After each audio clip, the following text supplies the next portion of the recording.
পবিত্র রমজান মাসকে ঘিরে বন্দীদের জন্য মানবিক ও ধর্মীয় পরিবেশ নিশ্চিত করতে নানাবিধ কর্মসূচি গ্রহণ করেছে নারায়ণগঞ্জ জেলা কারাগার কর্তৃপক্ষ। রোজাদার বন্দীদের ইফতার ও সেহরি থেকে শুরু করে ধর্মীয় শিক্ষা সবকিছুতেই রাখা হয়েছে বিশেষ যত্ন ও আন্তরিকতা। রমজান জুড়ে প্রতিদিন ইফতারে বন্দীদের পরিবেশন করা হচ্ছে ছোলা, পেঁয়াজু, মুড়ি, খেজুর, জিলাপি ও কলার পাশাপাশি চিড়া ও আখের গুড়। সেহরিতে দেওয়া হচ্ছে গরম খাবার। দিনের স্বাভাবিক খাবার মাছ, মাংস, সবজি ও ডালের পাশাপাশি স্থানীয় ব্যবস্থাপনায় দেওয়া হচ্ছে একটি করে সিদ্ধ ডিম।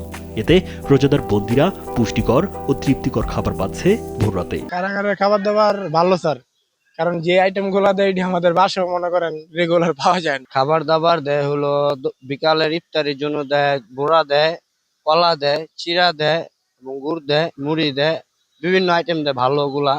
রাতের জন্য সেহরির জন্য সবজি দেয়, ডিম দেয়, এগুলো আমরা খাই। এবার রমজানে একটি গুরুত্বপূর্ণ পরিবর্তন এনেছে কারা কর্তৃপক্ষ। আগে নিরাপত্তাজনিত কারণে সেহরির খাবার সন্ধ্যাতেই বিতরণ করা হতো, ফলে ভোরে তা খেতে গিয়ে অনেক সময় বন্দীদের কষ্ট পোহাতে হতো, এমনকি খাবার নষ্টও হয়ে যেত। বর্তমান কারা মহাপরিদর্শক ব্রিগেডিয়ার জেনারেল সৈয়দ মোহাম্মদ মোতাহের হোসেনের নির্দেশনায় নিরাপত্তা নিশ্চিত করে এখন ভোর রাতেই সেহরির খাবার বিতরণ করা হচ্ছে। এতে বন্দীদের মধ্যে স্বস্তি ও সন্তোষ দেখা গেছে। সেহরিতে যে সমস্ত বন্দীরা রোজা রাখেন তাদের জন্য আমরা এখন সেহরিতে গরম খাবারের ব্যবস্থা করি। তারা নিয়মিত যে মাছ, মাংস, সবজি, ডাল পায় তার অধিক হচ্ছে স্থানীয় ব্যবস্থাপনা আমরা ডিম তাদেরকে প্রদান করি। শুধু খাবারেই সীমাবদ্ধ নয় এই আয়োজন। রমজান মাসব্যাপী কারা অভ্যন্তরে চালু করা হয়েছে পবিত্র কোরআন শিক্ষা কর্মসূচি। যারা আরবি পড়তে জানেন না তারাও এখানে কোরআন শেখার সুযোগ পাচ্ছেন। পাশাপাশি নামাজ শিক্ষা কার্যক্রমও চলমান রয়েছে, যা বন্দীদের ধর্মীয় ও মানসিক উন্নয়নে ইতিবাচক ভূমিকা রাখছে।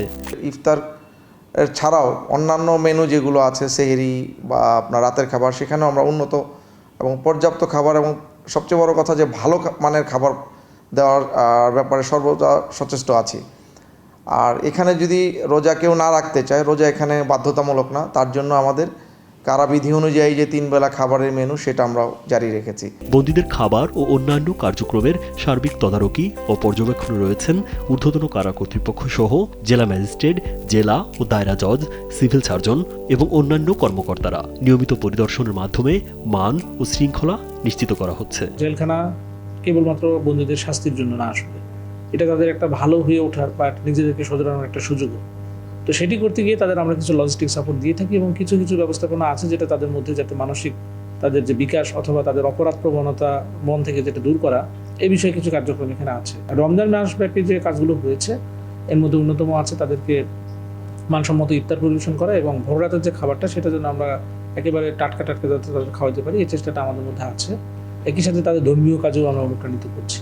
রমজান মাসে এমন মানবিক ও সুপরিকল্পিত উদ্যোগ কারাগারকে কেবল শাস্তির স্থান নয়, বরং সংশোধন ও মানবিকতার এক বাস্তব উদাহরণ হিসেবে তুলে ধরেছে নারায়ণগঞ্জ জেলা কারাগার। বন্দীদের ব্যবস্থাপনা এমনভাবে রেখেছি যে ইফতারের মুহূর্তে যেন কেউ এরকম বের না হতে পারে, এমন টাইমে তারা বের হবে যাতে করে পর্যাপ্ত পরিমাণ সময় নিয়ে সে তার গন্তব্যে যেতে পারে। কাজেই কেউ ধরেন কেউ জামিন পেলো, আমরা ব্যবস্থাপনাটা এরকমই থাকে যে ইফতারের আগে তাকে আমরা জামিনের ব্যবস্থা করে দিই পর্যাপ্ত সময় আগে, যাতে করে সে তার বাইরে গিয়ে ইফতারের অ্যারেঞ্জমেন্ট করতে পারে।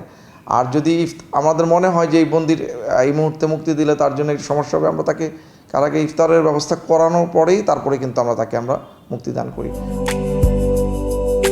রাজীব বিশ্বাস, কালবেলা।